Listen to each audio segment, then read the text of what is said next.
અરવલ્લીના મોડાસામાં આતંકી ઝડપાયા બાદ પોલીસ દ્વારા મોટું કોમ્બિંગ હાથ ધરવામાં આવ્યું. જિલ્લા એલસીબી, એસઓજી, 10 પીઆઈ, 10 પીએસઆઈની ટીમો ઉતરાઈ છે.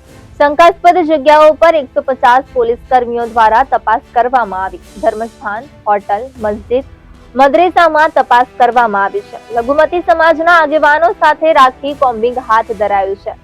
સમાજમાં યુવાનો ગેરમાર્ગે ન દોરાય તે માટે પોલીસે અપીલ કરી છે. આગેવાનોને ગેરકાયદેસર પ્રવૃત્તિ જણાઈ આવે તો પોલીસનો સંપર્ક કરવા અપીલ કરવામાં આવી હતી.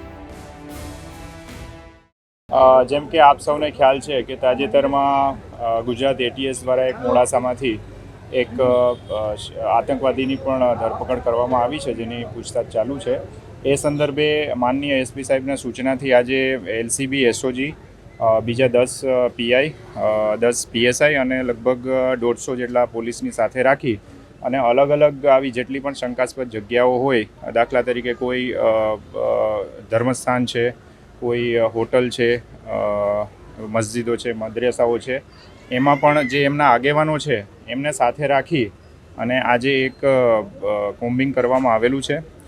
જેમાં આજે આ હુસેની મસ્જિદ છે એની મુલાકાત લેવામાં આવી. એના જે સચિવશ્રી છે, સેક્રેટરી, એ પણ આપણી સાથે છે અને આગેવાનો સાથે મુલાકાત કરી અને સમાજમાં આવા કોઈ પણ લોકો છે એ આવી પ્રવૃત્તિમાં ના પડે અને યુવાનો છે એ કોઈ ગેરમાર્ગે ખાસ કરીને ના દોરવાય અને જો એવી કોઈ જાણ થાય અથવા તો આપણને એની કોઈ હિલચાલ એવી શંકાસ્પદ જણાય તો તાત્કાલિક એમને સમાજ રાહે તો પાછા વાળવાના જ છે આપણે, પણ પોલીસને પણ એ જાણ કરવામાં આવે જેથી કોઈ મોટી ઘટના છે એ બનતી આપણે એને અટકાવી શકીએ.